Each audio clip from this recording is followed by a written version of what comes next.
Very beginning, I was like, oh my God, that sounds horrible. And my Michael's like, just send it. So finally he just grabbed my phone and went send. Yep. Yeah. I love it. Because you could do too many takes, right? And then Yeah. you start to forget. And Yeah. then, And then you start giggling. You can't get it done. so Yeah. we did a bunch of videos for YouTube, right? Where we did about the home buying and the home selling process.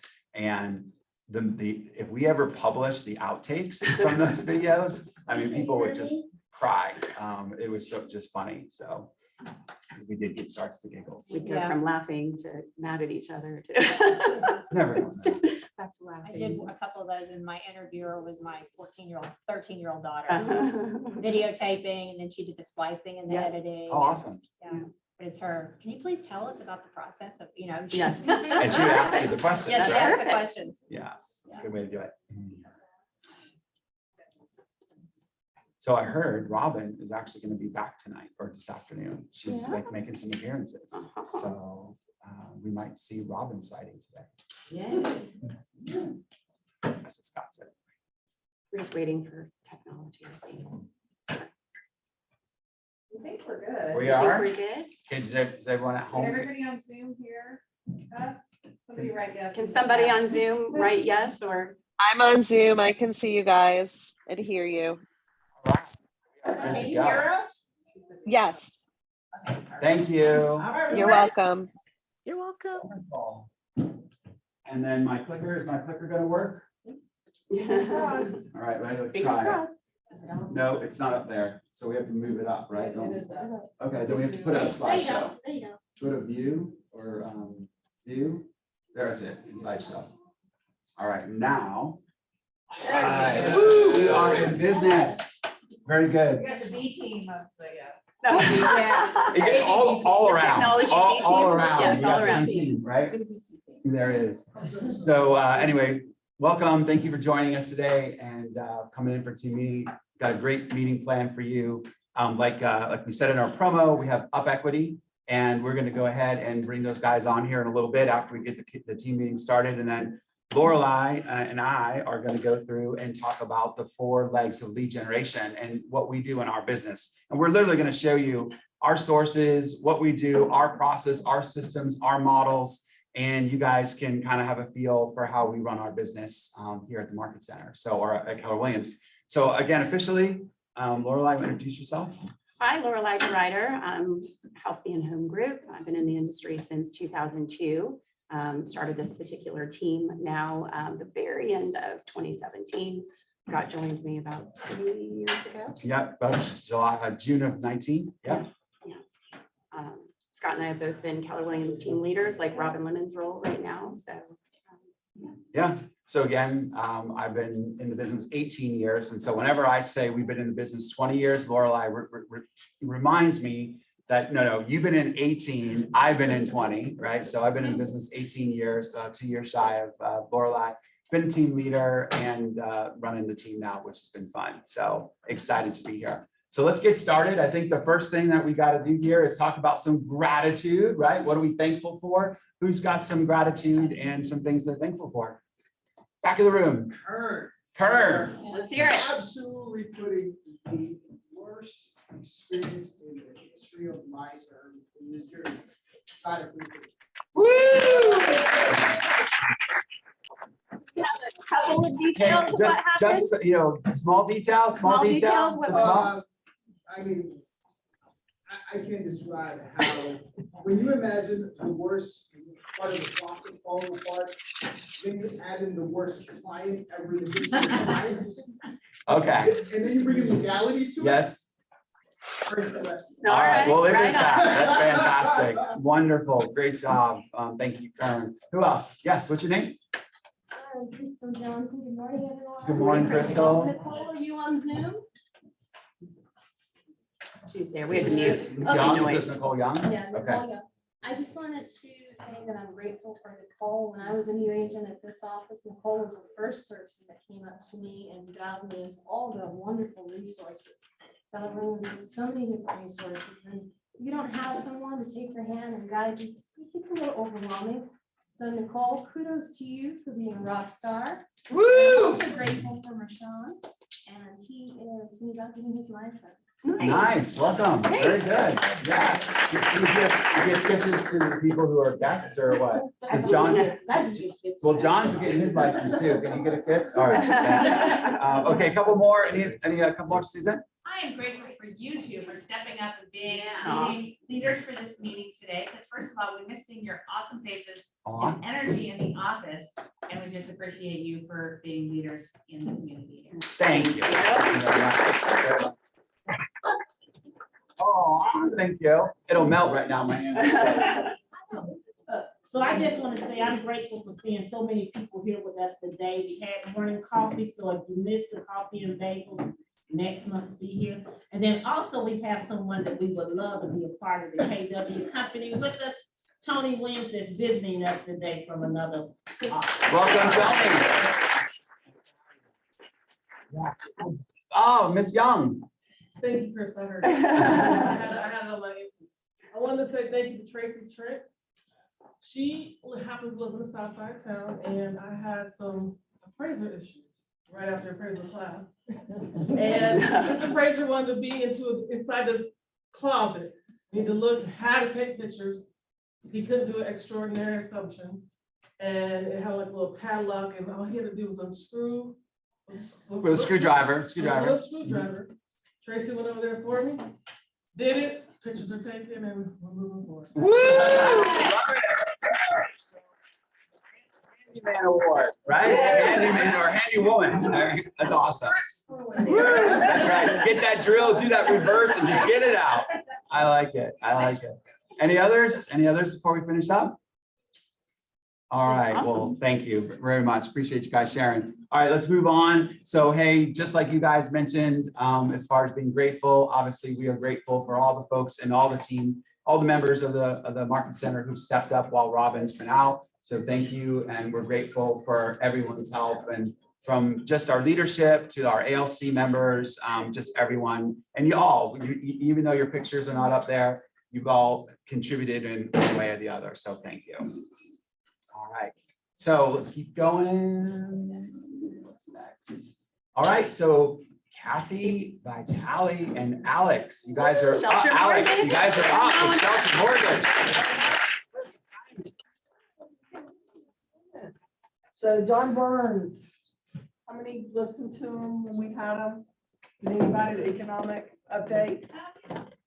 Yeah, it will not be recorded. They will not allow that. So if you miss it, you miss it. But if you want to know a great economist detail, you need to get on this call. It's the 24th, right? Yeah, it is the 24th, 23rd from 10 to 11. Honestly, it'll give you all the insight. They are phenomenal at what they do. There will be questions and answers, but again, it won't be recorded. So join it. We got a lot of praise about it the last time. So we are paying heavily to have this twice a year. So we really would appreciate it if you join in. Yep. I'll And put then out is there. You it can physically get it. here at this Market Center? It's gonna be, no, it's gonna be all Kellers. Okay. Coming online, virtual. I mean, y'all could come in and I guess we could join in here if we wanted to, and have it as a group. But where is it physically held, or is it Oh, online? it's online. Online No, only. it's a Okay, Zoom only. got it. Online. Okay. The CMA class was a huge success. Everyone had a lot of insight on how much they learned. I actually got them to email me the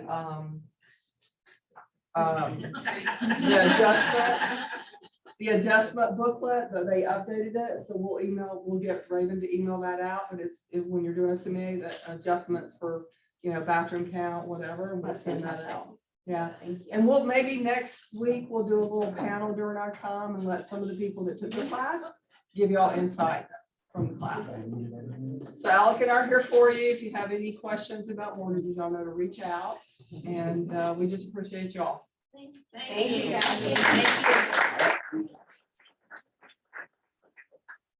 All right, so I think Kern is up next. So Kern.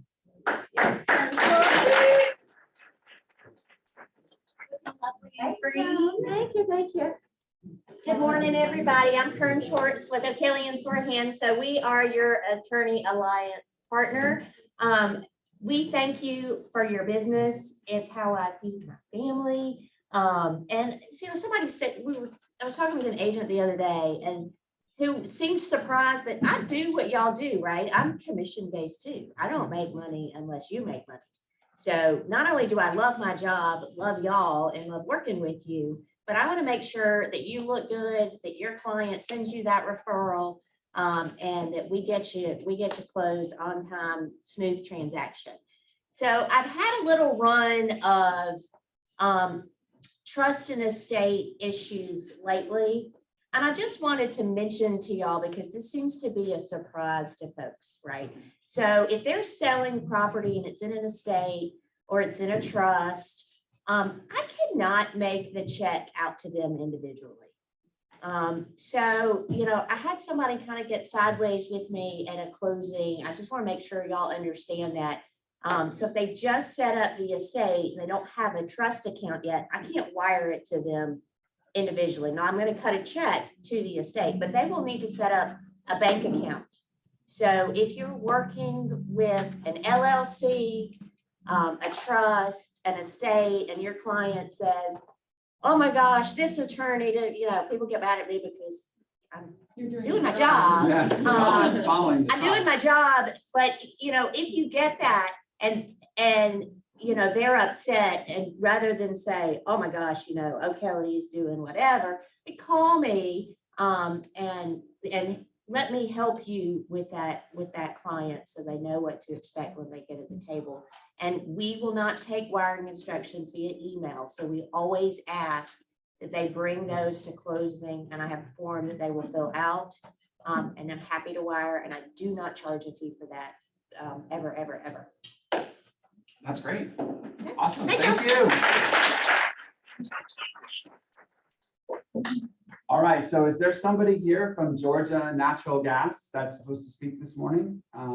Or is that not here? Okay. He's unable to make it today. All right. Very Thank good. you so much. I just want to make sure that we're not missing anyone. And is Kelly coming in via, is she on the Zoom or talking at all? He's unable to make it today too. Okay, very good. Thank you. That makes it very good. All right, so now we have a lunch sponsor today, Jeremy Lofton. Is Jeremy in the house? Jeremy's not in the house, but they are sponsoring lunch today. Okay. So they want to say they're so sorry they were able to miss us, but they are sponsoring lunch. All We're gonna right. have pizzas later, okay? All right. All Round of right. applause for Very Lauren. good. So that's good. So obviously, this is probably a really good segue into what we're going to talk about. You know, from our market center, we've been talking a lot about, you know, programs that can actually help your buyers and sellers transition in this market. So does everyone know what they call like a home word or a knock? Like, what's the terminology that we're using today? What is it? Yeah. Well, what else? What other terminology are we hearing right now? A closing. Well, that is awesome. It turns into a closing. So really, homeward and knock are what's called power buyers. So that is the new industry term. It's called power buyers. Okay. You know, versus an iBuyer. Where's my gentleman? An iBuyer. So Julian. So an iBuyer is more of like open door, what Zillow used to do, right? With OfferPad, right? Some of those are iBuyers, right? They're internet buyers are buying online. Versus a power buyer is someone that's using their cash or using their equity to help in that process and turn it into a closing, right? So obviously, you know, knock and homeward have been two programs that we've known about. And today we're going to have some folks join us here in a moment from Up Equity. So Lorelei, go ahead. Yeah, and I wanted to say, how many people have used Homeward, have had an experience with Homeward? Lori has, okay, just a couple of you, all right. And what about Knock? Julian, okay, great. Do you want to just share with them, just to set the stage a little about the difference of, like, just share a little Homeward, Knock, and then we'll introduce the Yeah, I think it's the next slide. So we got to do a couple things first, but this is probably a good segue. So what we're gonna let Chris and Brandon talk a little bit about today. But what we found is we were at a mastermind. Who was here at the top 20% mastermind with Aubrey a couple of weeks back, maybe a month or two, 6 weeks back? I remember, yes, exactly. And remember how we were talking about the cash buyer programs and there were some issues or some concerns with them for the power buyers? Some of the challenges, right? what were the the the challenges number one we were talking challenges we about? were here? Well, I wasn't in the class, but I can tell you my own experience is that they did exactly what they're set up to do. And that was to get my client from Texas into a home in Atlanta and then put the house on the market in Texas later. So I'm very thankful for that resource. However, because they're so new, there's a lot of breakdowns in the communication and 25 people that are speaking to your clients and speaking to you. Because they're so new, they haven't ironed out the bumps yet. And so it's which very- service provider was This that? was homework. Okay. So it was very, very bumpy, very rough. I mean, the day of closing, no one informed me and would tell me where the closing was happening. And I'm freaking out because, you know, you're supposed to be there at the closing table. And they finally say, well, you don't have to be because we're closing it. This, you know, we're closing the home. You can be at the closing when the clients buy the house back. I wasn't comfortable with that because there are a lot of things that had to happen. Right. Well, we need to introduce you to Hazel. She's a great resource at Homeward that we've had great success with as an actual representative. And then the folks that we got to meet once we got into the transaction with one of our clients, which went really smooth, by the way. So Yeah. anyway, maybe we have some resources to help you. But what I was getting at is in the mastermind, right, there was some concerns, and that was where I thought you were going. because Why the were some of program's the new. offers rejected? Yeah. Why didn't you win?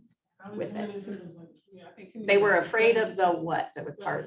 And what else is attached to that? Yes. Ah, Yes. the addendas, right? Yes. So one of the things we heard during that mastermind is, hey, these programs are great, but there's too many addendas and special steps that freak a seller out, right?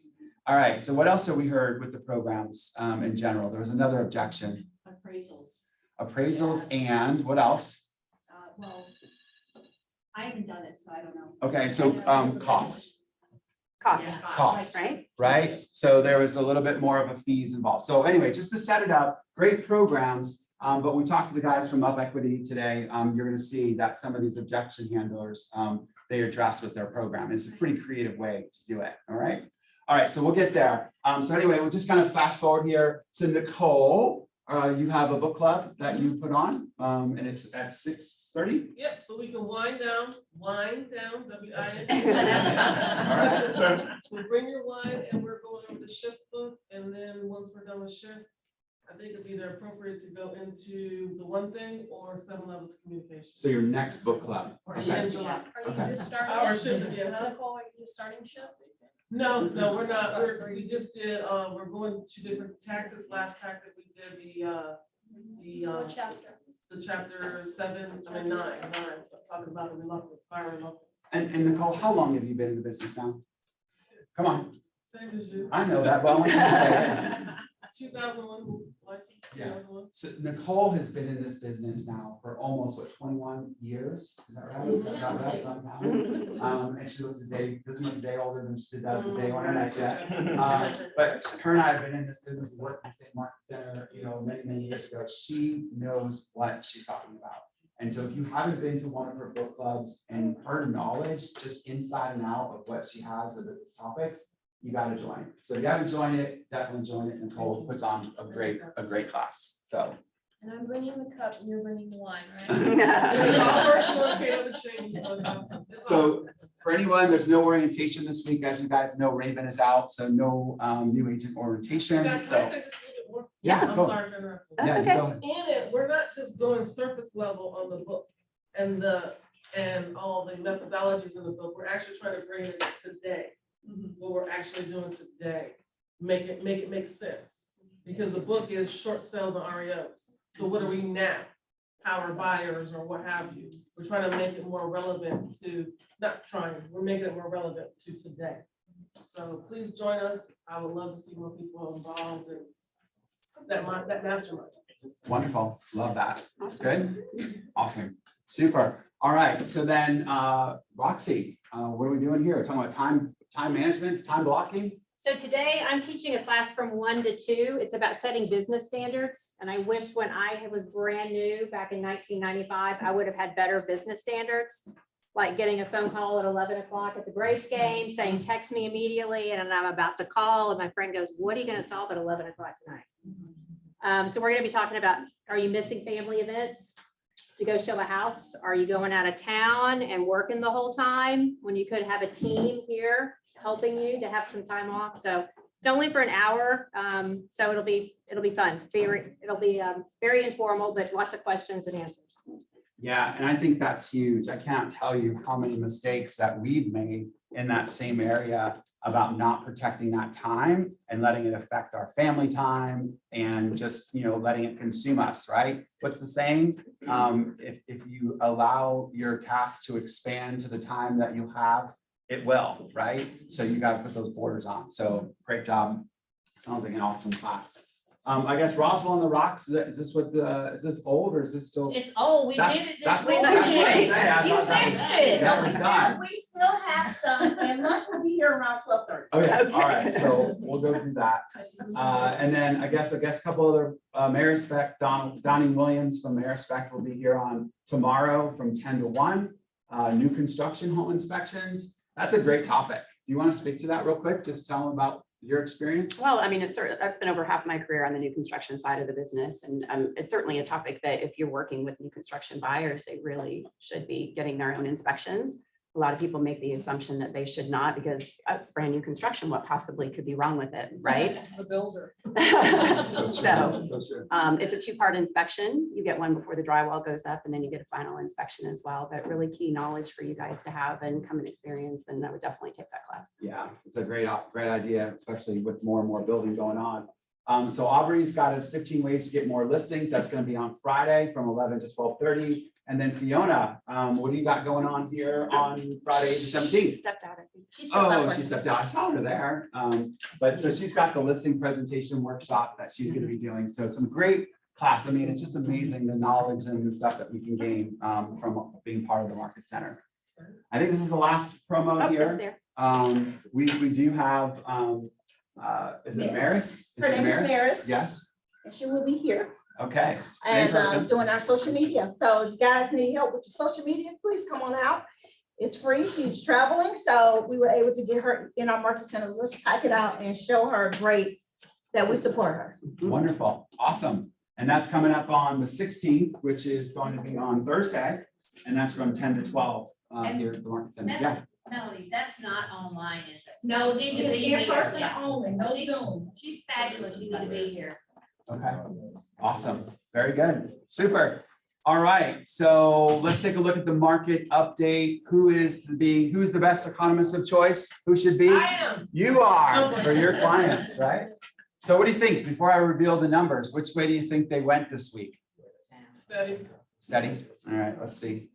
So here we go. We had 1,982 active listings for the week of 6/8 through 6/14, right? Pending 1,369. And then finally, we closed 2,184. Okay. Big number. That's right. So then let's look at how that compares. So there we go. So up here, and up here. So we had more active listings, so that grew. We had a greater number of pending listings from last week, but not as much as 2 weeks ago, right? And then 14, 21, and 21. So what have we seen the last 2 weeks here? We've gotten more closings, right? So do you think those that are stale are now getting some traction, maybe with some reductions and closing? Is that what we're seeing, the uptick? Is that gonna be everything? Well, kind of think about this. When did interest rates really start to go up?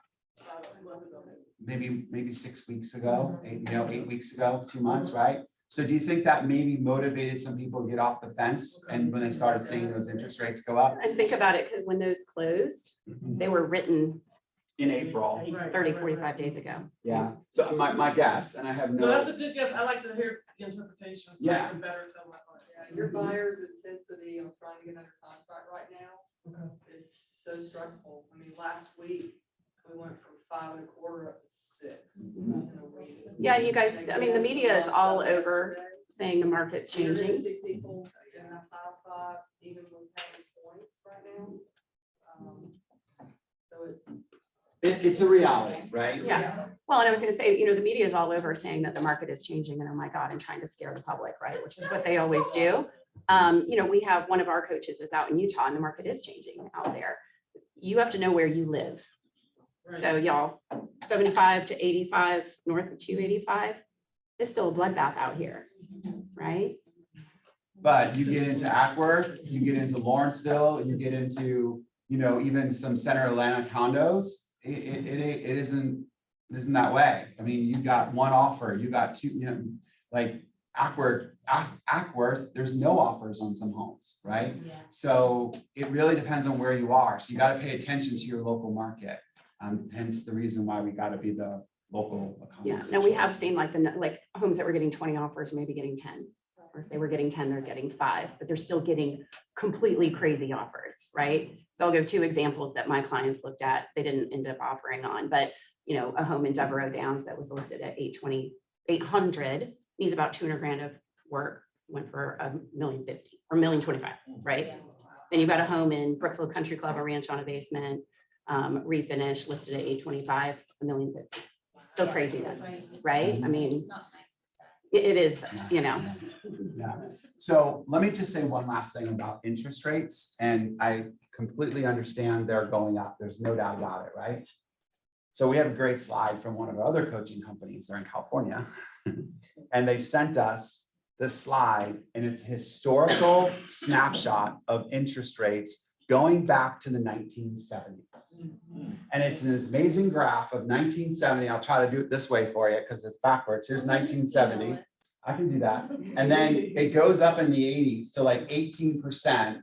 And then it kind of winds its way down and it finally shows us at 2.75%, back in last year, right? Even, gosh, how many months ago? Probably a year and 18 months ago.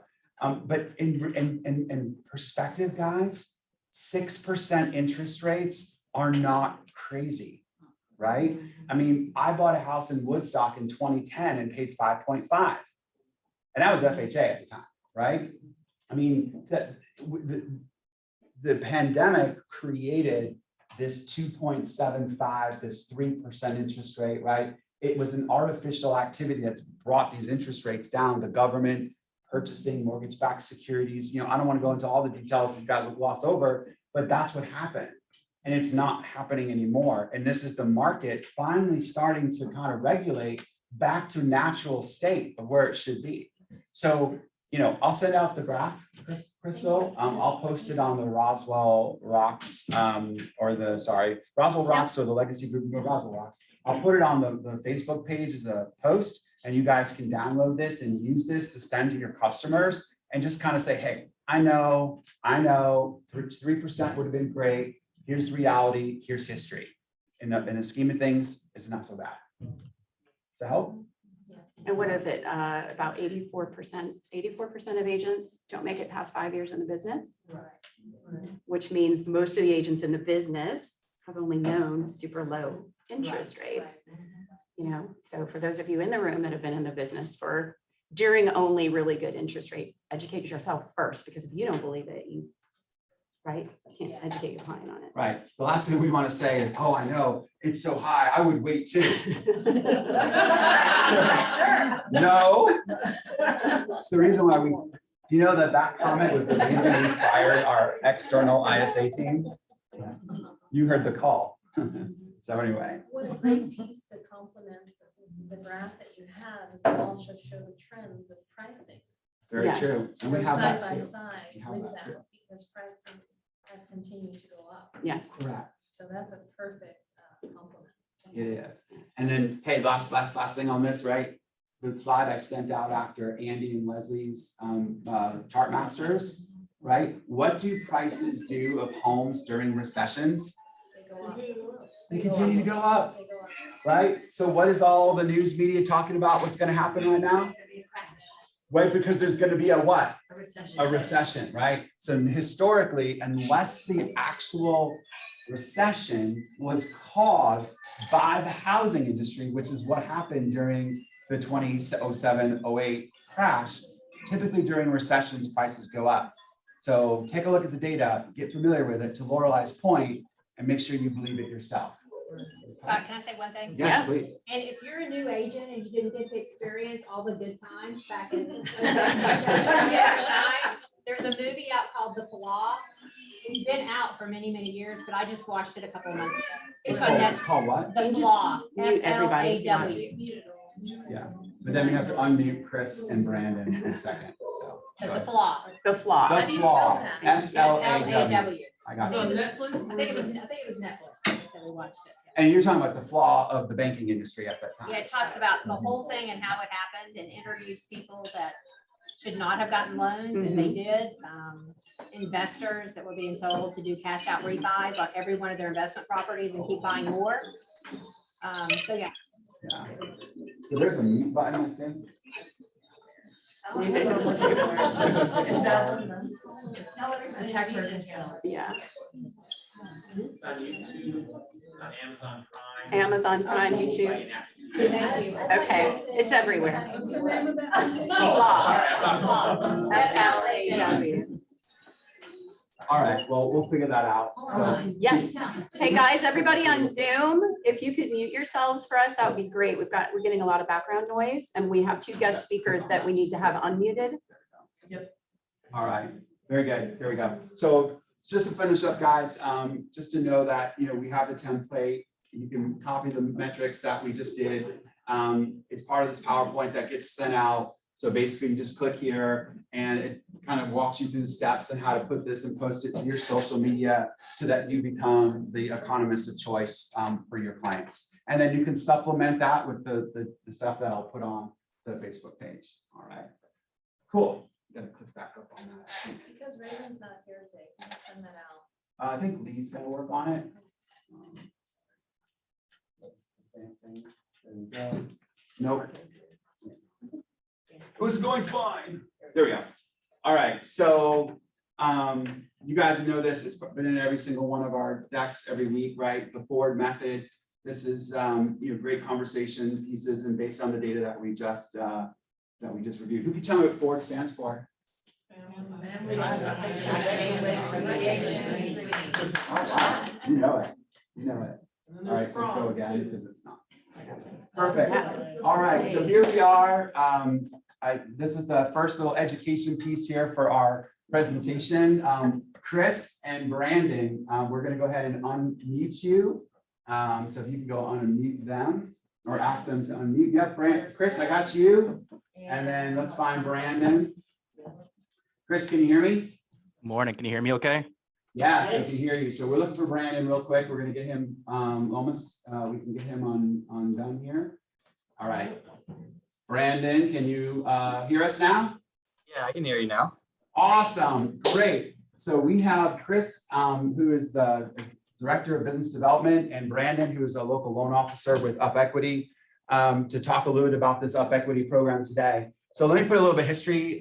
Chris and I actually worked together at Realtor.com for a bit. So we kind of go back to our days in the technology space. And Chris is now working with Up Equity, and I'm obviously here running the team. So, Chris and I connected a few months ago, reached out to me and said, hey, dude, what's going on? I'm like, hey, I'm on vacation. I'm in Santa Rosa. What do you want? But I sat down and listened, right, Chris? That's right. So I listened to what he had to say because I knew him. And long story short, I think this is an amazing program. So I'm going to go ahead and turn it over to you two, and we'll take it from there. So welcome, Chris and Brandon. Let's give them a round of applause. Awesome. Thanks, guys. Thanks for the introduction, Scott. Good morning, Roswell Rockers. My name is Chris Wong. I've been, living in Austin, Texas for about 5 years, originally from the Midwest. Like Scott said, I've been with Realtor.com for about 3 years, helping agents like you guys win more deals, and overall been in real estate tech for about 5 years. Fantastic. Brandon? Yeah, my name is Brandon Lomas. I've actually been in Austin my entire life. Grew up here, absolutely love it here. I've been a mortgage loan officer for quite a few years now, and I've actually closed a little over 40 loans this year, all with the cash offer from Up Equity. Awesome. Okay, we're good. Very good. All right, so can you guys see the slides so that you can Yes. tell me when to click? Yeah, I got Okay, Yeah, fantastic. perfect. Thanks for having us. I'll go through the overview of the cash offer. Brandon will go over through our trade up program. So as you see, we are a cash offer company based out of Austin, Texas. You also may have heard of us as cash offer companies, refer to us as power buyers. And I know you talked about this, Scott, like Homeward and Ribbon. I will just want to touch base first. The actual difference between us and the other companies named is those other companies will charge a 1 to 5%, percentage to use their cash offer. And it's a double closing on those with those companies because those iBuyers have to come in, purchase the property, close in their name, and then the client's name. Whereas us, it's only one closing straight to the client's name right away. And we'll get to that later. The reason that our company got started is that the cash offers are 4 times more likely to get accepted. But most people can't afford to make cash offers, which puts them in a disadvantage and makes your job harder, which is why we're here to help. So many times clients think that our offer sounds too good, right, to be true. If your clients have, any type of concern, just send them to one of our many places that we have been featured in, like WSJ, Housing Wire, TechCrunch, or CNBC. You can go to the next slide here. So everything we do is agent centric. So a lot of tech companies have tried to get rid of agents or cut into your commissions. Not us. Everything we do is all about you, and we don't win unless agents win. And our only goal is to help you win more clients and win more deals. So the 2 products that we have here is the cash offer and the trade up. Our bread and butter is the cash offer, where we use our cash to make all cash offers on behalf of your clients. And obviously, once you use our cash offer, you're definitely going to win more deals. We also have a product called the trade up for your clients that sell a home before you can get them into a new one. With this program, we will actually buy your client's existing home so that you can sell them their next home without any roadblocks. And with this one, there's 3 steps with the cash offer. Our cash offer is super simple process. You get your clients approved, you make an all cash offer using Up Equity's cash, and then the deal closes on time every single time. And for step 1, your client gets approved. So let's dig in those steps here to get approved. The client completes about a 15-minute application on the Up Equity's website. Your LO will request the supporting documents as needed, and cash offers will be ready for your clients within 72 hours. So within the 72 hours, the whole thing is we do the underwriting up front, whereas traditionally you're going to have mortgage lenders do the underwriting in the middle towards the back end, where a lot of them can just fall through the cracks. We want to get a big financial picture up front so we can know when we're going to write that check right then and there. So we want to get their financial picture, pretty clear. And we'll give you the proof of funds as well, as long with the cash offer approval within the 3 days. So it's important to take note that this is not a pre-approval. We are literally committing to write a check for a home on behalf of your client. So we'll do a little more diligence on the front end, right? So it takes about 72 hours for you to make the cash offers. If you want to make cash offers over the weekend, please introduce your clients to us by Wednesday so we can get them up and rolling. So step 2, make an all cash offer using our cash, right? So you and your client control negotiations from start to finish. Submit an offer with Up Equities listed as the buyer using our standard, TREC contracts, and whatever contract management system you are comfortable with. And, remember, Up Equity is the one on the contract, so we will be the one signing, and that's easy to do. You'll just send us the contract, and we have a team on standby to sign, and you'll probably get a quicker response from us than you would from any other client. All right, so can I stop you right there, Chris? Yes. So I just want to emphasize something. So did you have to add an addendum to the purchase and sale agreement that's Up Equity's kind of terms? Brandon, you got this one? No, so we don't add any addendum whatsoever. Okay. Is there any special steps, Brandon? No, there's not. Essentially, from a contract perspective, you're just removing the financing contingency and appraisal contingency, but it's still a standard contract nonetheless. Okay. So then Brandon, you send me a proof of funds. So you actually send me a copy of the bank statement that has what, $3 or $4 million in it that we use to go party in Vegas? And then not exactly. We also send what's called a cash offer approval letter. And really, we just send it to show the max value that your client would be able to offer. So we don't go and overspend Up Equity's money. Gotcha. And then Brandon, like how much do we have to pay? Like, is it like a 1.9%, 1.4% fee that goes along with this side of the program? Absolutely not. So this is completely free. I know that sounds too good to be true. We will dive a little bit more once we get to the slides on how we can make this cash offer free and Up Equity still be able to profit while your client's benefiting from this cash offer. So thank you, Brandon. You never ask a question that you don't know the answer to. So here it is. This is the difference. This is the thing that we solved. This is what came up during Aubrey's mastermind, where we found that these programs are either cost prohibitive, the addendum scared either the sellers or the listing agents that weren't familiar with these programs. And so now this is just a matter of having Up Equity as the buyer on the purchase and sale agreement. That's all, right? So it's a lot different of a process than some of the knock and the Homeward programs. So thank you for playing along, Brandon. Absolutely. All right. So let's keep going then. Step three. So step 3, the Up Equity guarantee, where we close 100% of the deals. We close on time every single time. So once you are under contract, the deal closes on time every single time. That means you get paid on time and don't have to stress about the financing. I mean, have you guys ever had any lenders that wasn't ready to close on time? I'm sure there's probably a handful of you guys that's gone through that. Yeah. All right. So then do we need this or do we do that already? Yep. Perfect. So how it all works, we're just a regular mortgage company that is built on cutting edge technology. We have, AIs, computer vision algorithms that cuts the process in half and with the underwriting.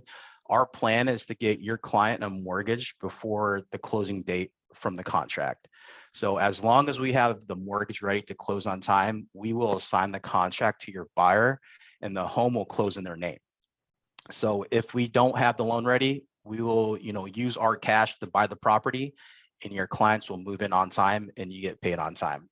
All right, so let me stop you right there. So if for some reason they can't get the loan underwritten and get it to close before your closing date, they will use their cash to close on the home and then finish up the mortgage.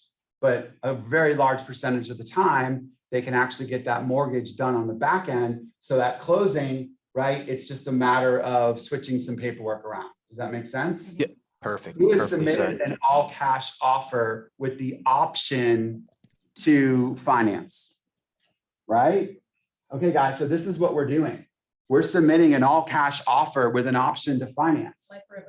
Like Ribbon, right? In a sense, but we're not necessarily needing the cash from our own buyers' pockets. Because in our case, a lot of times what we do is if you have the money in your 401k, or if you have the money from a sale of your home in California and you have it sitting in an account, well, then we can show that as proof of funds, even though maybe you don't plan on using it, right?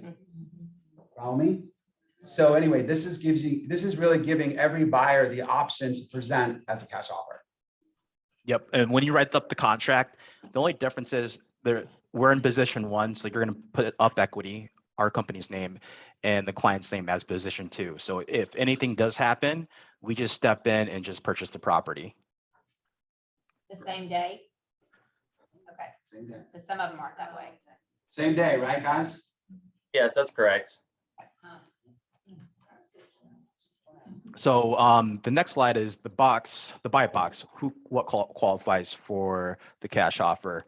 We were looking for strong conventional home buyers with 680 and above credit score. If they have a 640, we can work with them if they have more of an asset, like i.e. a bigger down payment. The purchase price is about 200. It is 200K to 3 million. And we don't work with mobile homes, no farms, ranches, non-warrantable condos, and must be habitable. Can you just double check, what is non-warrantable condos? Does that mean that they don't have a, like they're in the mortgage industry, the condo didn't renew something, or what is that? I'm not sure. You know what that means? So essentially, when a developer builds these condos, if he owns most of them, then usually they're non-warrantable because a certain percentage has to be sold before the condos can have a warranty on them. So it's a newer condo development, is that what I hear, or one that's been recently turned over or converted? Yes, that's correct. Okay. So if there's the apartment complex, guys, that did, is turned over into condos and it's brand new and they haven't sold through a large percentage of those units, these guys wouldn't be applicable. Okay. What if it's owned by a certain investor, like it has a certain percentage, is that the same thing? I'm not sure. That's a good question to follow up for these guys. And we'll put their contact information back up. All right, so back to what is an all pasture. So what do you guys want to say to this? Yep. So sorry, was someone's about to ask a question? I didn't hear. No, It's just like, we're good. Okay. No, it was me. It was me. Go. So with this slide, as you can see, zero cost for the cash offer program, just simply because we are the actual originators of the loan. And how we make money is just simply selling it back to the secondary market, Freddie Mac, Fannie Mae. So you might be thinking, hey, this sounds awesome. There has to be a catch. Right, what's this going to cost me or my client? There's no catch. There's no cost at all. Our cash offer program is completely free. We can do this because of that technology I told you about. And we are so good at closing loans on time that we rarely have any added cost, which enables us to give us the product away for free. So as long as your client uses us for a mortgage, it's definitely no cost for them because we make it on the back end. Right. Yeah. So hold on. So basically though, what you're saying, Chris, though, is you're gonna charge like what, 10% interest rate on your rates, right? Definitely not. 100% not. So 9 out of the 10 times, we do have the lowest rate. Our interest rates are very competitive. You could think of us as having the same interest rates as a local credit union. The reason we're able to compete on the interest rates is because we removed a lot of the production costs from producing the mortgage, and that's how we can pass those savings on in a form of a competitive interest rate. Okay. Can you say that again? So basically, I asked him what the interest rates are, and he said there's competitive as what a local credit union would offer, right? And the reasoning behind that is because of their automated process through the AI underwriting and some other technology that these guys have put in place. They can cut some layers out of the traditional lending process out of that, which then eliminates cost. And that cost savings allows them to be as competitive, but yet still do programs like this. Okay. So are there appraisers, because we know, are there Appraisers? appraisers local? Yep. So Chris, Brandon, there was a Yeah. question about the appraisals and are they local? Yeah, absolutely. So we use an AMC. So all the appraisers that we use will be local to y'all's area. We also are able to get the appraisal back within 5 to 7 days as well. So during the inspection period, so if there's an appraisal gap, ultimately that your clients don't want to fill, then they can back out without losing their earnest money. As long as we put in a 6-day due diligence. That's right. And you know, the good news right now is the good news of a shifting market is maybe we can get ourselves 5 or 6 days, right? Exactly. Versus the 4 and the I've 3s. got a question. Yeah. Is it, Brandon and Chris. hey, Brandon and Chris, what I'm hearing you say, it sounds like they have to get a loan. So let's say we have a client who has a property in another state. that We're gonna wants get that there. property. We're gonna Oh, get there. We're gonna get there. Okay, good. Okay, hold that question. That's Good, good though. good, Okay.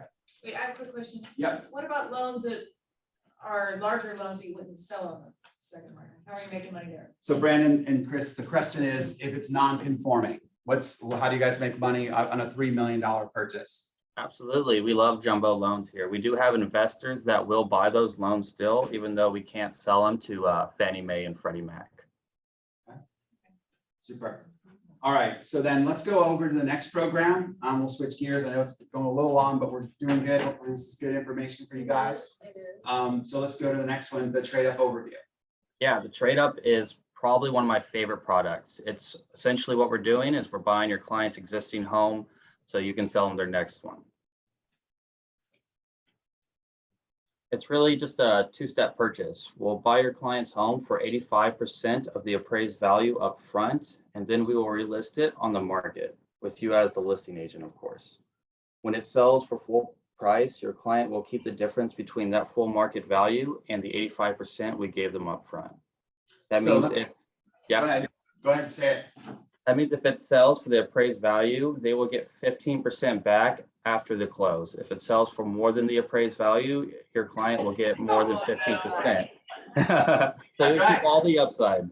To keep all the upside. Have you not heard the Orchard commercials, guys? Yeah. Get with Orchard, guess what? We get to sell your home twice. And if we sell it for more than which we gave you, we'll give you the difference. Have you guys not heard this on the Orchard? Yeah. Are you not listening to the same sports talk radio as I am? Because I'm hearing Jamie Dukes talk about it all the time, and I'm getting sick of hearing it, right? So this is a competition for you guys with Orchard. You've got people that wave Orchard in your face. We'll do the same thing. We'll give you 85% of the home's value. Go ahead and let you take the listing. And then if it sells more than that, the 85% of the value to the appraisal, right? There's catch, there's appraisal, then they get to keep all of that difference. I think that's a win-win. Susan. So does that work with clients that are going to be cash buyers as well? Brandon, Chris, do you hear that? My question. Yes, absolutely. So yeah, usually this product, the trade up, is to unlock the equity in their home and then for them to go make a cash offer. So this is, so we get them approved for the trade up and the cash offer at the same time. Okay, and have we gone? We're not there. We're not quite there. Okay. Questions in Yeah. the chat? All right. Well, questions in the chat. Do we need to get certified for this, or do we just reach out to Chris and Brandon? No certifications. You can just reach out anytime. Okay, there you go. Also, what happens if the appraisal comes in short? Yeah, so the appraisal comes in short. Your client either would need to fill that appraisal gap, or they're going to back out of the contract and keep their earnest money as long as we're in that inspection period. Hey, is this program open to just investors? Is that what you're trying to trick us with? Or is it open to people who are just trying to buy a home for themselves? If you're a first-time home buyer, you want to buy a second home, condo, you're an investor, it's for everybody. Everyone can use this product. Mm-hmm. And first time home buyers is 3% down. Second time home buyers is 5% down. And investors, we typically want between 15 and 25%. Okay, so now what's the credit score, credit worthiness? Well, I think we said 680. Yep. And Yep, they'll go down to 680. 640 if you have higher Yeah, assets. correct, exactly. All right, so are we ready to go to this slide now? Yeah, absolutely. So the biggest value is this activates your clients who are otherwise stuck. Essentially, if your client wants a bigger house, but in the mortgage industry, we have something called the debt to income ratio. Usually that mortgage payment can be pretty big and they won't be able to qualify for the new house until they sell their old house. With this product, we will remove that from their debt to income ratio, helping them qualify for a bigger house.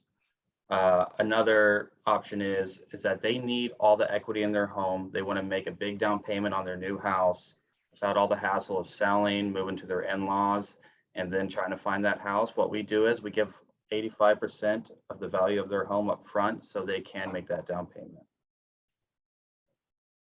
Cool. Yeah.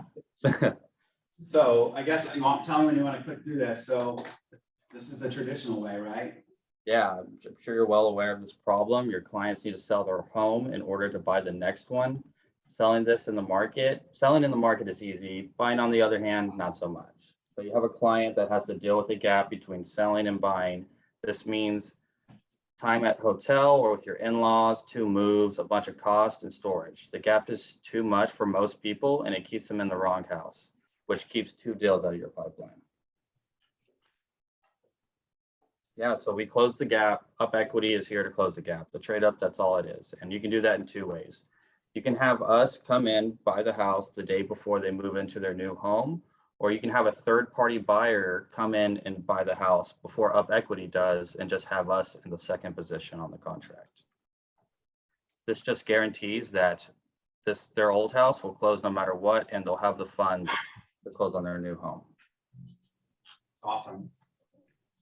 Yeah, so there is a fee for this. So if Up Equity needs to come in and buy the house, then we charge 1.95% of the purchase price. This is really not for us to make money, but this is just because the longer we hold on to the property, the more interest we have to pay on the loan from our private investors. And what's the control fee? Absolutely. So the control fee, 30 days after we buy the home, we have a formula where we charge a certain amount a day to hold on to that home, to incentivize your clients to go ahead and sell that. So we're not holding on to it for too long. Right. So basically it's 30 days to sell the home, normally. And in this market, does that mean it has to be under contract or does it have to be closed and under 30 days? It does need to be closed after we buy their old home, 30 days afterwards. 30 days after. So if you get a contract in week 1 and it's a 30-day close, so maybe there's a week of a control fee that gets added in. Absolutely. Or you could just have them advertise Up Equity and we'll close it in 18 days. Wow, love that. Back end, perfect, double side, love it. Okay, good job. Here's really why it's worth it for them to pay the control fee. Your client retains control over the listing, marketing, decision-making process while reselling the home. They decide to accept, decline any offers made on the property during Up Equity's title ownership. You can think of Up Equity as a silent partner in a sense. The control fee is designed to allow the client to seek the best sales price and aligns the client and Up Equity's incentives to do so. Yeah, so really how you start this process is they pay a $500 upfront fee, and that gets them an inspection on their old home and an appraisal, only for $500. Once that appraisal comes back, which is in 3 days, and then that inspection comes back, which is usually 3 to 5 days, we can go ahead and kind of tell them how much that Up Equity is going to lend to them. And once that happens, go on. No, we've been charging $750 and pocketing difference. No, we haven't. The question is it a live appraisal? Is it a desktop appraisal? It's essentially an AVM, which is essentially a desktop appraisal. If for some reason we can get a live appraisal if they don't agree with the appraised value or they want to, an appraisal on the inside, then we can more than willing to do that, and we won't charge them extra either. But really, that's really only come into consideration on that's really just establishing the benchmark for the 85%, right? Yes, absolutely. We're just trying to get the appraisal back as quick as possible so they can go out there shopping. If they do need more funds from their house though, and they do think that it'll appraise higher, then we would be more than willing to go ahead and get an internal appraisal as well. Right, so you guys follow me on that, right? So this is that it's only matters from the equity that's coming out of the house to do your cash offer. That 85% we saw a couple of slides ago, this isn't the final appraisal, right? This is just giving them an estimate. So I just want to make sure that you guys are clear on that. Scott? Yeah. On the inspection, who schedules that? Is it our inspectors that we use, or do they have a pool of inspectors that they use? We have a pool of inspectors that we use, and we just reach out to your client, and whenever it's convenient for them, they can go ahead and schedule that inspection. All right, cool. All right, let me see. How long can a client stay in their previous home before moving into the new home? As long as they want. So say they wanted to do a lease back before they closed on their new home, that's perfectly fine. We do allow that. It's really once they're ready to move into that new home is when we'll buy their old home. And yes, there is marketing materials that we'll send out with a copy of the PowerPoint today. There's some flyers that Chris and Brandon have shared, and we'll make sure you guys all have a copy of those flyers as well. So that was the marketing material question. All right, who qualifies? Absolutely everyone. There is not a single person that wouldn't qualify for this. Next up. Do I take over here from here, Chris? Yeah, go ahead. No, you. Oh, on this slide, all it's saying is when you have clients, just go ahead. Scott will give my information and Brandon's information over to you. So you can either, shoot us an email, give us a text through three-way, text us in a group chat. I'm just gonna help funnel all the clients to Brandon and go from there and take care of all the clients with the white glove service that we have. All right. So any other questions that didn't get asked throughout the presentation? Yep. Yes. Which do they operate nationally? And then also, is there an origination fee in addition to The loan interest rate. Yeah, like, So is it the origination fee? first question is, what area do you cover? Do you work nationally, or are there select markets that you're in? We're licensed in 20 states right now, obviously Georgia definitely, and we're slowly getting licensed on the rest of the states. And then is there a list of those states on the website? Yes, there is. It's on the main website, but just to give you a few, Georgia, Florida, Colorado, California, Arizona, Illinois, Texas, Tennessee, South Carolina, and a few other more, Pennsylvania too. Yeah, okay, fantastic. And then the second half of the question was it North Carolina on there? I heard South.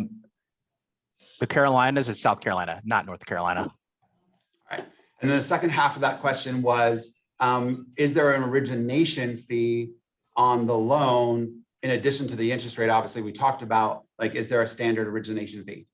Absolutely not. So there is no origination fee. I would like to say what we do charge is a $9.95 underwriting fee. And this is just because we have our underwriters do all the work up front. And we do want to pay them for that.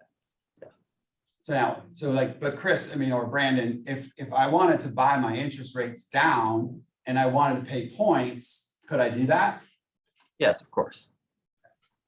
But that's separate than an origination fee.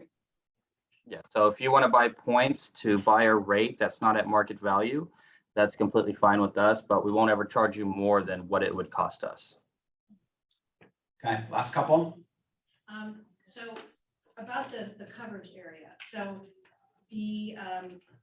if the loan is originating in Georgia, but it's going to, like, do you have to be participating in both states? I got you. I can add, yeah. So the question, Chris, is if the, and I think the answer is you do, is that, for example, if you're selling your house here in Georgia and you're moving to Alabama, for example, and you guys are not in the Alabama market, you obviously can't do the mortgage on the Alabama side, right? Yeah, correct. For the trade up, we cannot do that. But the other way we can say with, if we're in New York, we're not licensed in, and they're gonna buy in Georgia, we can't do that trade up process. When are they gonna get licensed? I don't know. We'll have to ask their boss. I'll ask their boss. It's all good. All right. Well, guys, I cannot thank you enough for taking this time and being able to present this amazing product. And it's just really a great way to reach out to your customers and initiate another conversation, right? And say, hey guys, I don't know if you ever heard of this. Let me kind of explain it to you so that you can kind of get into the details and connect with one of these two, and then have a consult and have them help you with all the questions. So 100%. And I can send you guys an email blast of all the marketing tools, my information and Brandon's information, and we can connect that way too. Awesome. Thanks, guys. Let's give them a round of applause. Awesome. Thanks, Scott. Thanks, Roswell team. Okay, I'm not doing the trade, I'm structuring my offer. The listening is gonna wanna know funds, where are the funds coming from? They provide a proof. They provide a proof of funds. Yeah. I'm actually telling another group of people about this. All right. Sorry. No worries. Yes. Scott, can I do a real quick brief? I have, Yeah, go. And then we gotta get to the four legs, No, I because know that's what we're here for. So all of you know our dear Erin Putnam. She lost her mother-in-law on Saturday. And yeah, and only 2 months ago, she lost her father-in-law. So Chris, her husband, they're struggling. Anyway, I have cards that I'm passing around. If everyone could sign, that would be awesome. kind of do one on your side of the room and then we'll do one on the other. Thank you. Thank you, Susan. Sorry, I didn't have them before. No, this, you're so all we're right. starting. Okay, no worries. All right, so great information. So now let's talk a little bit about lead generation. Let's try to find some clients in order to use this program with. So we're gonna go ahead and kind of click through this for you guys. I think you'll really love it. So obviously, we already introduced ourselves, Scott and Lorelei. We talked about each other earlier, so no need to say anymore. But let's get into it. So who's ever tried to balance on a one-legged chair? Here, I'm doing it now. Who's ever tried to balance, right? Right? Pogo stick. It's a pogo stick, right? So how about a two-legged? Have you ever been on a two-legged chair before? Right? Kind of, right? It's kind of hard. Now, if you get into a three-legged chair, it's a little bit easier, right? But still, you could tip if you leaned a little bit to one way. And what happens if you lose one leg? Yeah, you kick one leg out from underneath there, what happens? That's right, you fall. Exactly right. So if you have a four-legged chair, you have a very stable platform. Does everyone agree? Yes. Okay. So like your chair, your business model and your lead generation has to have a very balanced strategy. Does that make sense? Right? Because to Lorelei's point, if you only have two strategies in your lead generation model, and let's just say Zillow changes the model or Realtor.com stops selling leads, or any of these things happen, you have a chance that your business is going to fall apart. And I can tell you by working at Realtor.com, there's parts in the country that they went ahead and stopped selling Realtor.com leads overnight. And those agents, they went to the Flex program that Zillow does, and those agents were cut off and their businesses were kaput. So this can happen to any supplier, any lead source, or anything. So it's so important that you have a balanced lead program or a model in your business, right? And hope for leads is not a strategy, right? We have to actually be purposeful in this plan, right? You guys know the E2P model, right? So you go from entrepreneurial to purposeful. And what's in a purposeful style? You have to decide what you're going to focus on. You got to have strategic options laid out.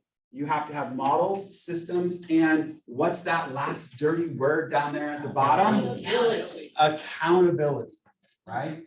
So, Lorelei, why don't you talk a little bit here to our agent success formula that we've put together and how it all kind of fits? Sure. So, starting with, there are several components, right, to working with a client, from, the lead generation, right, which of course we want you to have at least 4 that you're focusing on, so that if one changes, your business isn't falling flat, to having a CRM. And what's the best CRM?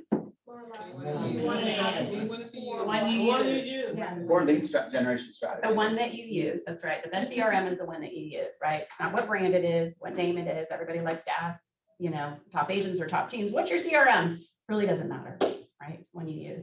So my point was your lead generation strategy, yes, you want to have at least 4.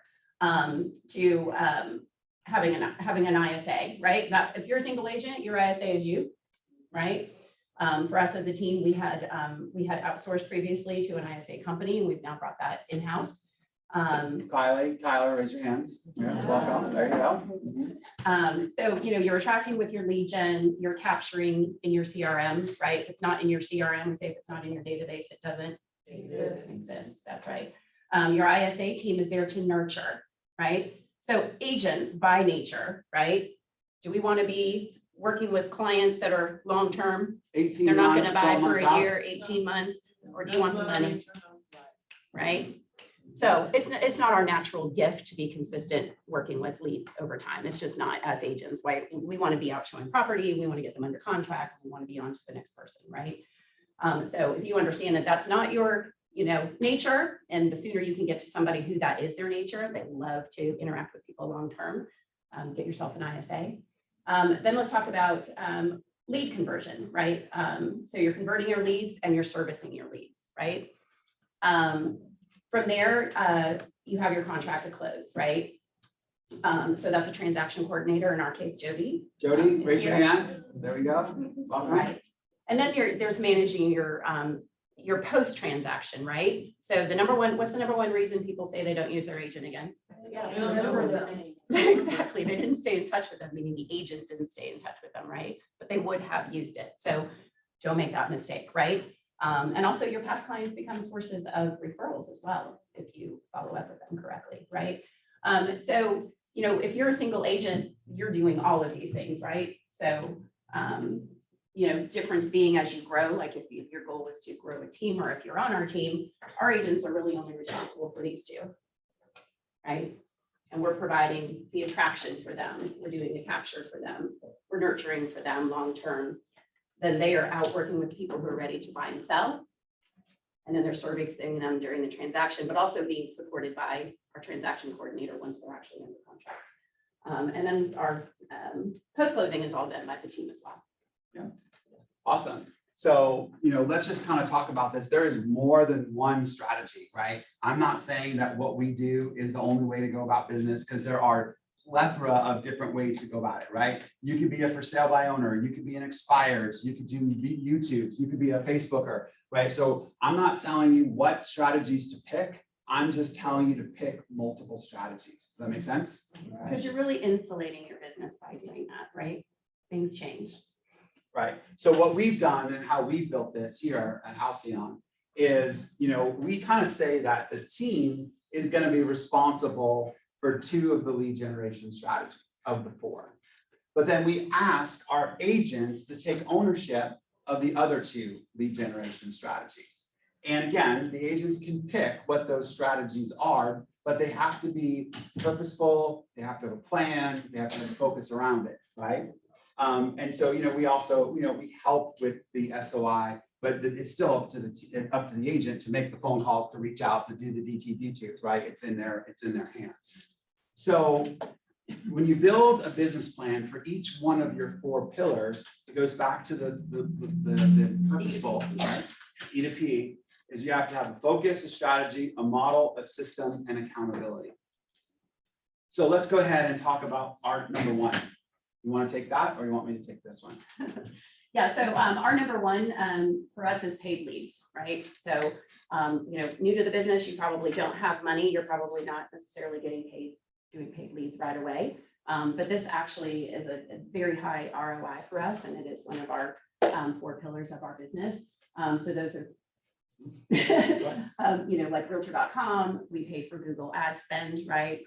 Google local service ads. So we're putting money out there out front, and to a lesser degree, we do Facebook ads or Instagram ads as well. Yeah, and where we're doing Facebook ads is retargeting people who come to our website. We capture their URLs, their domains, you know, their IP addresses, and then we retarget them through Facebook and other platforms so that we get them to push back to our website so we can capture them again. So most of the money we're spending on Facebook is done from a retargeting campaign, just as an FYI.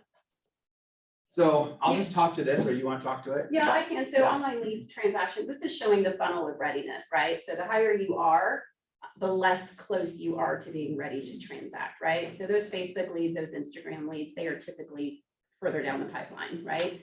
Those are really good ones for your ISA to nurture for you until they're actually ready. So those are usually 9 to 18 months. Go down to Google AdWords, they're more transaction ready, about 9 to 12 months out. So social media paid leads, then moving on to referral networks, which we'll talk about more in detail too, but they're again further ready. They're more 3 to 6 months. So for instance, Obsidian Zillow, we'll give you more examples as well. And then the most transaction ready, and we've been doing realtor.com leads for 4.5 years. 4 years, yeah. You know, we do pay for these upfront, right? Pretty heavily. And then, you know, they're typically a 1 to 3 months out. They're ready to go, right? Yeah. When they come in, they want to go see a property usually that day. Yeah. So let's talk about realtor.com for a second. So right now, currently here in the Atlanta market, realtor.com, you know, you do a search on there, you get to a listing detail page, and hey, shout out to Kathy Smith. She just got a pending contract on this 1.4 listing that she took from our team. So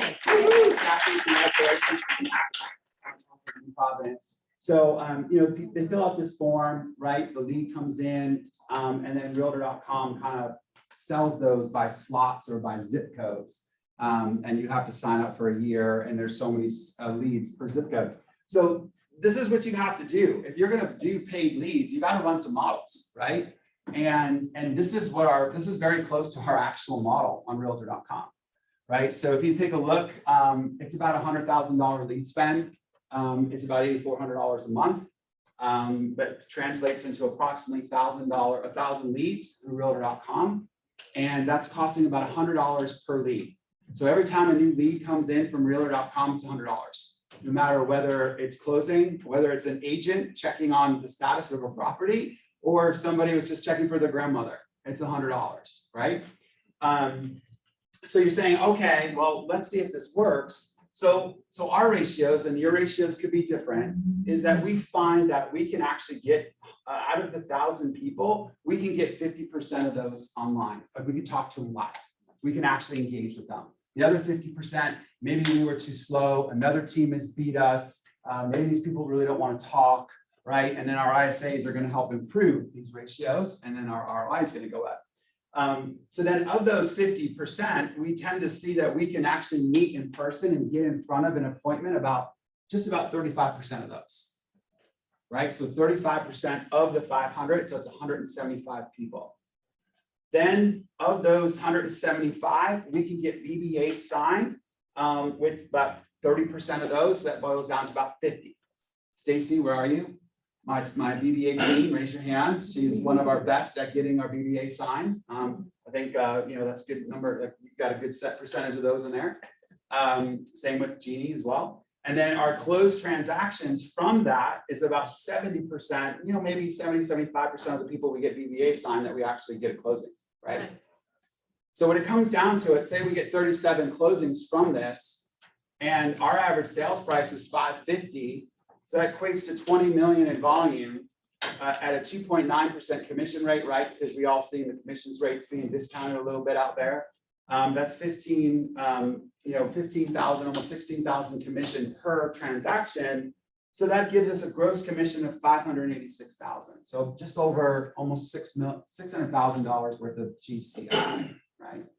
And of course, what we do is that we split that with our agents. We rev share or profit share with our agents, and our team gets, say, 293,000 of that, minus our cost or our investment. It gives us 191% ROI. I like to see that at 300, right? That would be better, but there you go. So right now it's a positive cash making money for us in our business. So then you just got to have fun with this. If I took up and I added up how many leads it took me to get to a closing, each closing is costing me about $27,000 to $23,000 to get a closing. And as we look at that as a percentage of my average sales price commission, it's costing me a 17% referral fee. Do you follow me? Do you follow me? Very good. Right? What are most referral fees? What are the most referral fees? 35. So if we're doing better than that, right? And if I can improve this and I can make this work better, then this is kind of where I have a model to start and to judge against and to tweak and practice my scripts and practice my conversions, put an ISA team in place to make this better. But you have to have a model, you have to test it, and you have to respond to the leads, right? So anyway, so I just wanted to walk you guys through when I say a model, what? You're welcome. So when you say a model, this is what I mean by how you have to build a model. Yeah, let me back up by saying, okay, we talked about the importance of multiple lead strategies. What could happen to this strategy overnight? This foundation It could go away. goes away. We know that any day now, literally any day now, realtor.com could say we're done. No more upfront leads. We're going purely to the Op City Flex referral program. Yeah. All right, keep going. I won't take as much time, but I wanted to show you guys the mindset. Okay.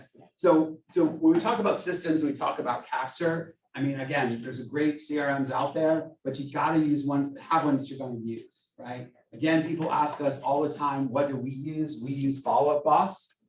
We find that Follow Up Boss has got the most integrations and can talk and has great AI interactions between multiple platforms out there, and that we can do what we need to do with it. From connecting call programs, connecting CG dashboards, connecting just all sorts of different Happy Grasshopper things of that nature that we put in there. It's an amazing system, but again, Command is good if you can't afford to buy a CRM, right? Or if you don't have a team. Or you don't have a team. Yeah, it's plenty, right? So, and again, I'm trying to make this to talk to teams that are out there as well as individual agents, because I know a lot of times we do content just towards individual agents. So there's our ISA team. We've introduced them. We just want to give them some plug. So we're excited to have them. So accountability.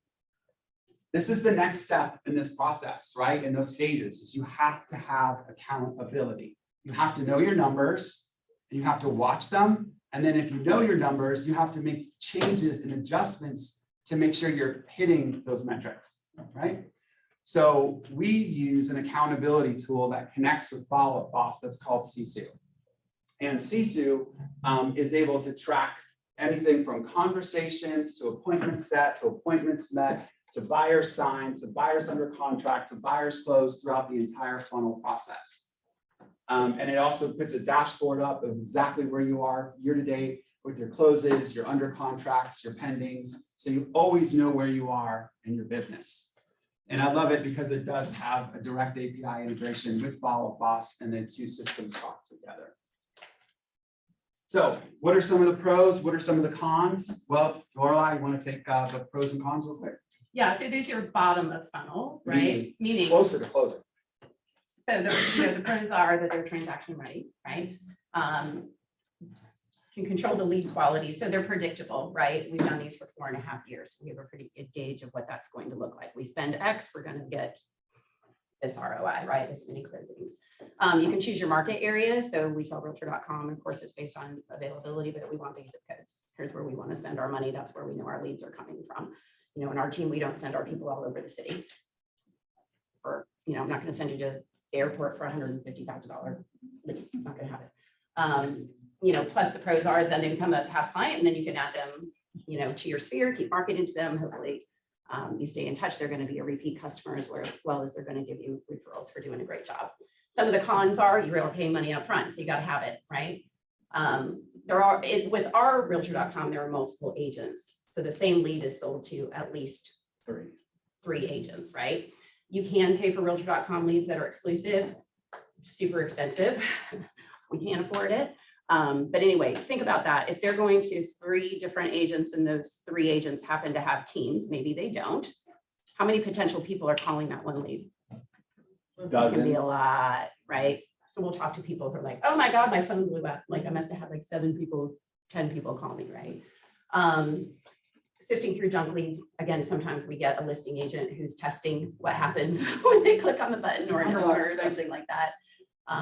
You know, but you do have to sift through them. And then there's limited availability, right? So sometimes we can't buy in the zip codes that we want to. Very good. Yep. Awesome. So again, real quickly, you know, you can do the same with Google ads and with pay-per-clicks, you know, and just have the ads that are out there. You guys are familiar with this. I'm not teaching anything new. We have a great squeeze page. We have a search only site as opposed to our faces all over the website. Consumers don't like to see agents. They don't want to see our faces. They don't want to know anything about us. They just want to search property. Until they want to. And until they want our help. And so we just have a very simple search site. We call it a squeeze page, which just basically has them stop for property, and it captures the leads. Exactly right. Now, one of the things that we've invested into right now is called dynamic registration. Thank you, easy for me to say, as opposed to people just putting their phone numbers and their email addresses, and then they can see the property. We ask them 13 questions up front. How's that working? Very good. Very good. Are any of the questions giving you an idea of their personality? It's not like a disc profile, but stuff like, do you have a home to sell? Do you want to use your equity out of your current home? So guess what we're starting to flush out of these? Seller leads. Seller leads are coming out of our buyer leads. And we've just started to implement and operationalize this on a higher level. So Google Ads, I won't do all this detailed math, but you've got to do that same idea of how much you're spending and what's your cost per lead and how it all worked out. When I did the math, guess what it was? The same 17%, 2.67%, right? But it was a very lower, look at my conversion ratio, right? 0.9% of my overall raw lead. It was very low to the total number, right? But overall, some of the same 17% cost because the cost per leads are lower. All right, do you have a question? Yeah, did you measure before and after on forced registration? Did you do? Yeah, we saw somewhere in the neighborhood of a 45% increase with the dynamic registration of the number of leads submitted. They actually finished the process. Okay. And It's more questions, but they're better questions. they're better questions, and then they feel like they've gone through that process. And if they abandon, I want them. You're to weeding them abandon. out. I'm weeding them out. I want them to abandon. Yeah, because we're collecting so many leads right now, we gotta weed through that. Because we stopped forced registration, we felt like we weren't getting enough, Yeah, but I guess it's just the quality of the client. it's exactly what we Okay, do. all right. Yeah, yeah, All for right, sure. continue today, thank you. Yeah, you're welcome, man. Cost of commission. So this is what I was talking about. We do a bunch of retargeting on Facebook with dynamic ads for real estate, DARE ads. They're called DARE ads. And so basically, if you visit our search site, you've been to our squeeze page, then what we do is we take those lists of email address and we dynamically target you on Facebook, right? It's what all the commercials for about DuckDuckGo or whatever it is, protect your privacy. Well, we're doing that. So as long as people are not opting out, we're going to still retarget them and try to get them back to our site to search for more homes.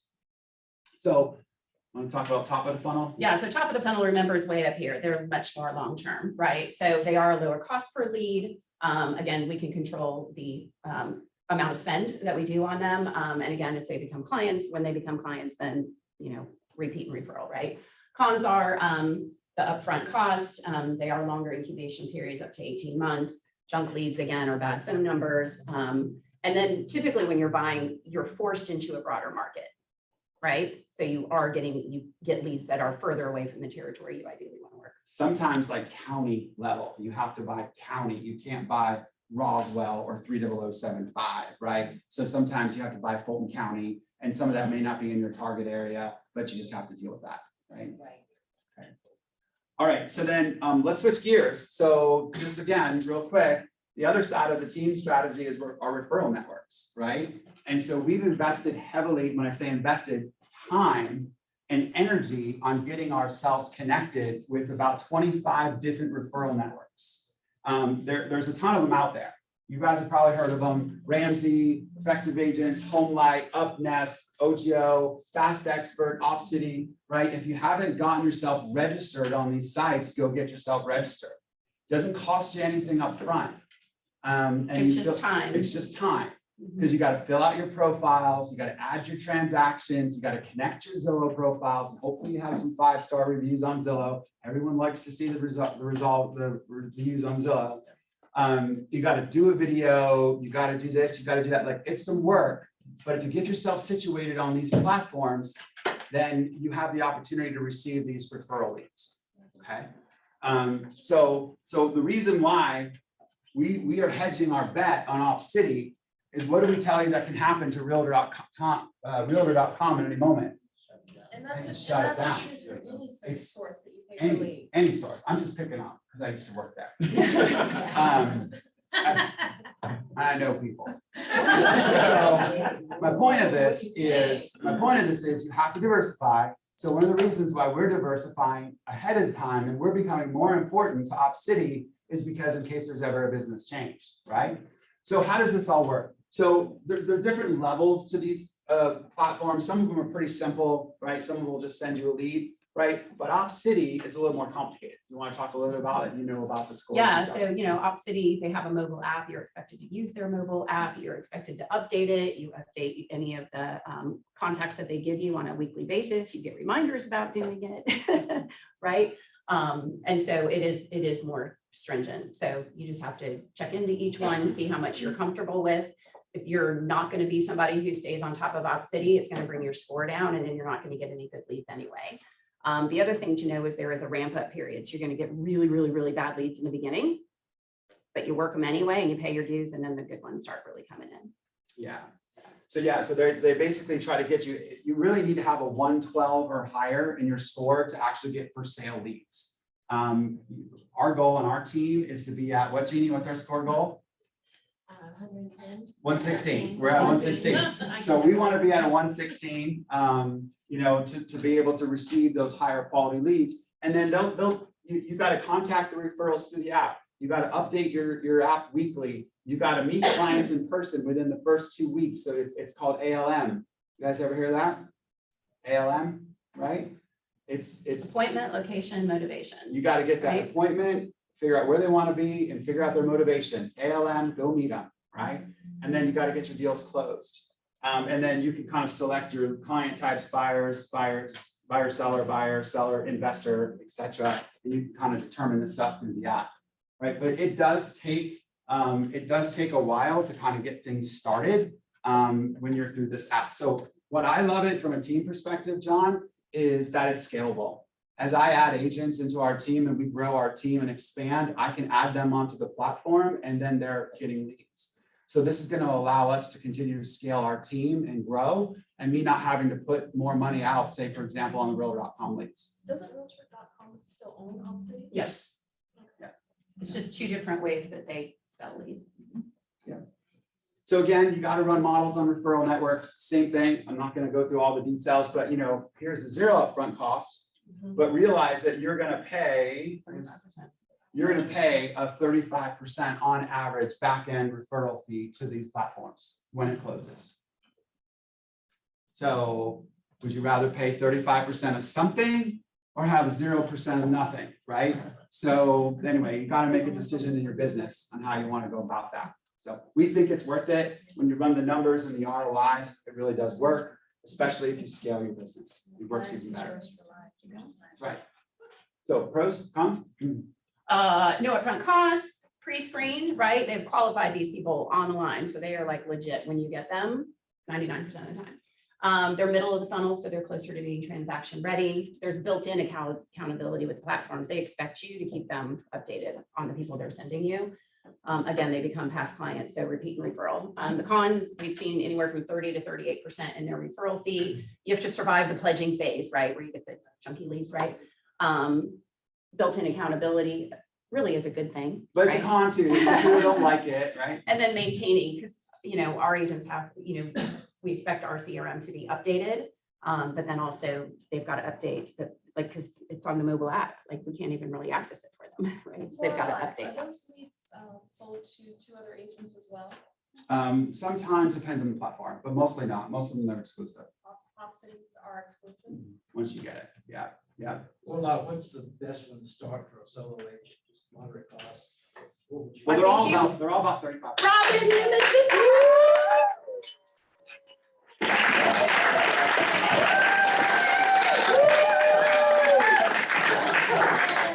Is this awesome? Are you guys getting some amazing stuff from these guys? Woohoo! Hey, I just wanted to crash just for a minute. I'm not going to interrupt. Well, I am interrupting. I am interrupting. She's allowed. So good to see you guys. I'm going to be out here. You continue getting your good stuff. We're almost done. Thank you. Awesome. Thank you. we know you're hungry and hopefully not getting bored, so a few more minutes, hang in there. All right, so let's just focus then, let's just switch the gears, right? So then if, let's go to the agent side, right? So let's talk about that. So one of the strategies that we a lot of our agents have chosen to do is to work open houses, right? And so, what's your strategy? And so what we look at is we say, well, if we can hold 2 open houses per month, that's 24 a year, you circle prospect neighborhoods on Wednesdays and Thursdays, and then you door knock doing the 10-10-10 method on Friday afternoon, that's a strategy. What is it? 10 doors to the left, 10 doors to the right, 10 doors across the street from where you're holding your open house, right? And then the circle prospecting is doing the neighborhoods, right? It's calling through the actual neighborhoods, inviting people using a dialer. So run the ROI on an open house, right? You want to talk through it? It's pretty simple, right?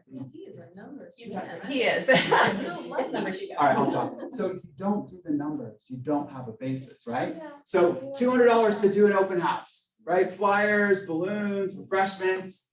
So if you just do 2 open houses a month and you do 24 per year, and let's just say you get 1 good buyer prospect out of every open house, it's really doable, right? Then let's just say you do your door knocking and you might get a half of a buyer for every open house that you do, right? Or that buyer could also be sold. That's right, right? So maybe you get 36 leads. Of that, right, we're gonna say that of the 24, right, that we got, most of them flaked. 70% of them weren't real, they flaked on us. So we got 30%, so 7.2. Then let's just say out of the listings we door knocked, we got 2.5.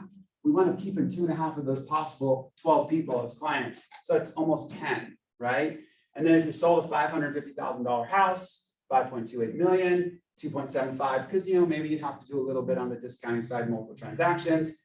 Long story short, you could be producing yourself $145,000 worth of GCI by just working an open house plan. Cut it in half. Say my numbers are off.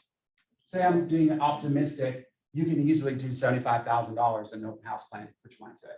Yeah. So that's an example, Right, right? but you gotta have a plan and you gotta be consistent about it, right? And so, with ours, we also can leverage VAs. We actually have a VA team that's in the Philippines that's making outbound phone calls for us, starting to build, excitement for open houses. We use tools for our agents like Mojo. You guys, Remind, do skip tracing, get phone numbers, like it's all part of the process and the systems that we use to make this successful. Which system do you use for your VAs in the Philippines? It's She's the only reason we say that is who we got It's our not one of the ISA team companies? is not one of the big companies. Yeah, she's very small individual who was personally referred to us. The airline ticket to get over there was crazy. So then, as you grow, you have to systemize. So now we've gotten to a point where our agents just go ahead and order a data request for an open house or a golden letters, or if they're doing farming, they fill out our Google forms. This goes to our VAs overseas. They have access to our FMS database or Remind. They pull the data, they send it back to us, load it into the Mojo systems, and then our agents can make calls, right? So we try to leverage what our team, and Jody, raise your hand real quick. Jody actually runs and manages our VA team for us internationally. So awesome job. Will you be sharing your slides? This is all part of it. We will. Yeah. So again, you gotta have accountability. So back to CSU, right? We track everything in CSU. So lastly is SOI. So Lorelei, why don't you take this? Yeah, and this strategy is really kind of half and half, right? So we as a team provide a lot for our agents, whether it's, the top 25 people that you have, and we, pay for pot buy gifts that all of us go around and give to our, top 25 people about 7-8 times a year, right? We do events that we pay for everything, right? We just had one at Top Golf. We had 10 days. We had about 100 people as clients and SOI come to it as well. So we're putting on that kind of thing. And you know what, when you're at these events, you can actually meet really good people. John, raise your hand. John, actually, we met John. He works at Top Golf and he's actually getting his license and going to join our team. But we just saw his personality and his positive manners. And we said, hey, we want to talk to this guy. And so he's here today, kind of working towards getting his license. So good job, John. And so, with your SOI, it's also newsletters, right? So we've all heard about, touch program, right? So whether you have a 32 touch, a 40 touch, a 50 touch, right? Kind of where the agent comes into that is I could do events, I could do pop-bys, I can send out newsletters, but if my agents don't at least have interaction with these people, none of that matters, right? Same for me. I can send everything, invite people to stuff, but if I don't have a relationship with my SOI, none of that matters. Scott and I have been in business so long that, one of the things recently that we've had to get our brain around is that a conversation doesn't have to be on the phone. Which really seems weird, because I like to have conversations with people. However, with social media, people are having conversations, but it's got to be back and forth, right? It's not, I posted, they saw it, right? It is actual conversation. So through direct messaging or what have you, right? It's got to be true conversation. So you've got to, the effort that our agents have to make is putting in at least quarterly conversations with their SOI. Here's your chart. Thank you. So for instance, in our team, 3 events per year, and then you're doing 6 touches around every single event that you have, right? So that's 18 touches. Fall Festival, Top Golf event, September sipping at Deep Roots, like as an example. Yeah. Making your quarterly calls according to the DTD2. If you don't know what that is, feel free to email me later. It is part of the Bold. It's part of Bold and it's part of referrals. Yeah. Endless referrals. Never ending referrals class, right? An old math coach class. And then social media 10-10-5, right? So this is doing 10 likes every day, right? 10 likes every day, 10 comments every day, right? Comment on 10 posts. How much do people love it when you comment on their post? And what's even more golden than that? If you share or a DM, y'all. And you really need to put a strategy around this too, because if you only are doing a 10-10-5 to the people who show up all of the time, what's happening to the other 96% of people that are your Facebook friends? Never seeing them, And right? this is a whole nother class, but there are things called Facebook lists. And you can actually create lists in Facebook and move your SOI that you want to see into the list. And then basically all those people that you want to have that immediate interaction with in your SOI, they show up in the list. So think about this, you guys. You take You this share it strategy with that us. you learned, you make lists and you apply it to this. Okay, that's putting a strategy around it, Lorelei, Yes, one more ma'am. time, take the DTD2 right? and. Which is what? It's touching two Yes. letters of the alphabet every Yes. single week, right? So that you're doing it over a quarter. So if you take your Facebook list, slice and dice it, do it the same way. Oh, okay, do it the same way. Yeah, Gotcha. the days you're doing your A's and your D's, your A and your W's, you do your Facebook A and W's. And then maybe you don't do your A and W, right? Maybe you switch the groups up, follow a little different patterns. So you're not communicating with the same people that week, right? You're welcome. So just sold postcards. That's a low number, but 18 touches, we're just gonna go with. Well, we don't want to kill them. Yeah, sending a holiday card, you know, we send a holiday card, plus we send a birthday email, right? So that's 46 touches, just as an example, right? Again, none of this matters though, if you don't have conversations either on the phone or on social media with your people, right? So this is just an example Yeah. of Top Golf and some of the And systems some that we Popeyes use and yeah, to get that all done. yeah, right? so we do use Punchbowl, Canva, MailChimp. Mhm. And again, you need to track it all, right? So if you don't track what you're doing, you don't track your open houses, you don't track your door knocks, you don't track, all of your SOI growth, that you're growing your SOI. All those things have to be tracked because otherwise it doesn't happen, right? It just doesn't get done. And you don't know what's It's working. like a business. Right, that? you're not treating your business like a business. That's right. And then, talk about years and years of cutting time off the learning curve. Guys, we use Asana for our project management. We use Slack to have internal conversations. We use Slack to communicate with our international ISAs. We have Paycheck to pay our staff. We have Apple's Business Essentials for all of our teams, our staff's computers. We use Calendly to schedule appointments with us, me and Lorelei, as far as recruiting and all that stuff. So tons of systems and operations that go into building it to make this a successful, operation. And again, we know some of you are individual agents, a lot of you are, but we also want to give some content for the team that are in here, right? Do you mind sharing your production for the people that don't know you? Yeah, so last year, what did we do? We had 750,000 in GCI. We closed 60 transactions and it was 27.5 million. This year, our goal is to close 100 transactions to do $1 million in GCI. That'll be roughly 45 million in volume. That's what we're going for. So, hey, just in case you guys are wondering if you want to try Sisu or investigate it, I know they're working on an implementation with Command, so don't want to feel like I'm speaking out of school here at Keller Williams. But it's something you can try. Just go to trysisufree.com. That's part of the slide. Yeah, if you enter my name in there, they'll say, hey, Scott, thank you for promoting it. So that's a little plus for me. And then finally, guys, we're hiring. So, if there's anyone that wants to understand more about what we do as a team and have a further conversation, you can go out to LinkedIn or you can go out to Indeed. Our ads are out there and pop us an application and we can talk with you. So with that, Thank you. Thank you.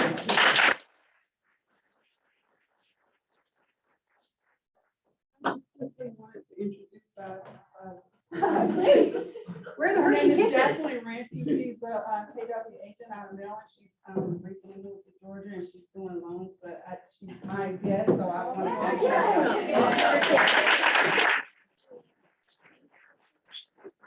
We helped you guys a long time. Any Yeah, other well, hey, last here questions? it is, No? right? This is our finishing quote. Where is it? Oh, where? Oh, did you lose it? I want my Thank you. finishing quote. No, here it is. Hey, this is really important, right? This is the culture. If people overestimate what they can do in the short term, right? But they underestimate what they can do in the long term. Do you think we did this stuff overnight? Do you think we made a lot of mistakes along the way? We did, right? So Fail forward. we fail forward and you guys can do it too, but just know you have to have a plan and you got to work your plan. So that's it. And Thanks, lunch is guys. here.